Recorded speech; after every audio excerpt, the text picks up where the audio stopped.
शेर और कठियारों की कहानी। यदि आप मेरी चैनल में नए हो तो मेरी चैनल को सब्सक्राइब करें, शेयर करें और लाइक करें। धन्यवाद। लाबू प्रतिदिन जंगल जाता था। वह दोपहर तक लकड़ियां काटता और सामान बांधकर अपने गांव लौट जाता।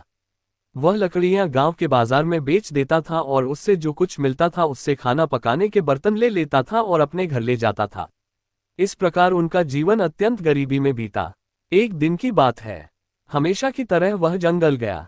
वह एक पेड़ के सामने रस्सी और अंगूठा लटकाकर कुल्हाड़ी से एक शाखा काटने ही वाला था कि उसे किसी जानवर के गुर्राने की आवाज सुनाई दी। उसने आवाज की दिशा में नजर डाली। एक जानवर दर्द से छटपटा रहा था।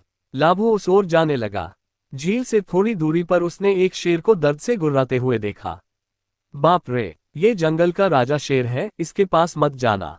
वहीं पर एक शेर की नजर उस पर पड़ी। शेर की आंखों में बेबसी थी। लाबू ने हिम्मत करके उसके पास जाने का साहस किया। उसने देखा कि शेर के पैर का अंगूठा भी तीर से लहूलुहान हो गया है। सिंह ने कहा, भाई मेरी मदद करो, मेरे पैर में तीर लगा है, जल्दी से निकालो। लाबू को दया आ गई लेकिन वह डर के मारे करीब आ गया। शेर के पैर से एक तीर निकाला गया। झील थोड़ी ही दूरी पर थी, वह वहां चला गया। उसके अंगूठे को गीला कर दिया। फिर वह शेर के पास आया और अपने गीले अंगूठे से उसके घाव को साफ किया। जंगल में कई जंगली औषधीय पौधे हैं। किसी औषधीय पौधे की पत्तियां लेकर उसका पेस्ट दोनों हथेलियों में लेकर शेर के घाव पर पुलटिस की तरह लगाएं। सिंह ने बताया कि जब वह पानी पीने के लिए झील पर आए तो एक शिकारी ने तीर से उनका शिकार करने की कोशिश की।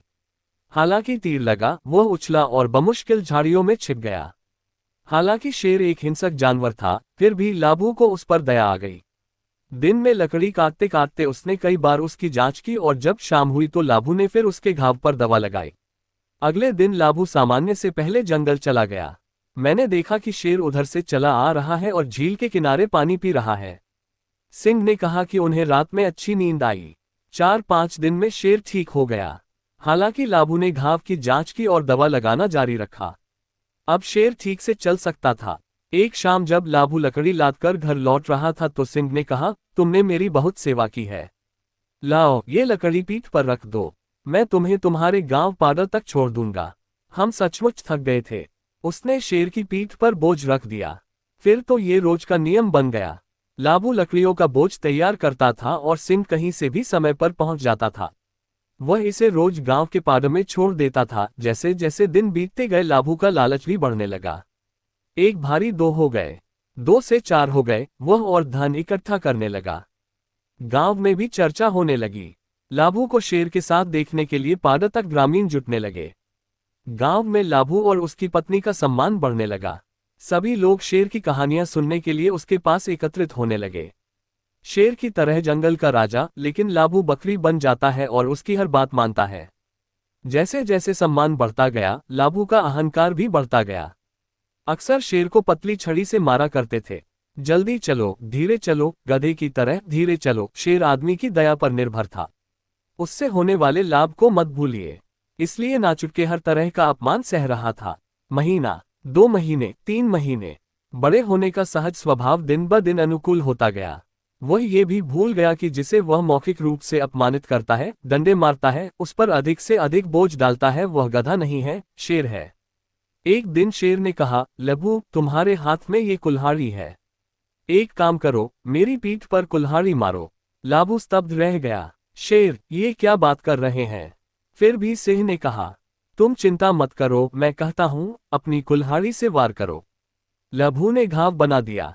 खून निकल आया, लेकिन सिंह ने इसे स्वीकार भी नहीं किया। 3-4 दिन बाद सिंह ने लाबू से पूछा, जरा अगर तो खारो, घाव ठीक हुआ या नहीं। लाबू ने देखा कि घाव ठीक हो गया है। तब शेर बोला, देखा लाबू, तुम्हारी कुल्हाड़ी से लगा घाव भी ठीक हो गया है। मैं उस दिन तीर के घाव पर दवा लगाने की दयालुता नहीं भूला हूं। बदले में मैंने अब तक आपकी बहुत सेवा की है। मैं ये देखने का इंतजार कर रहा था कि जैसे जैसे आप बड़े होते हैं, क्या आपके मानवीय स्वभाव में सुधार होता है।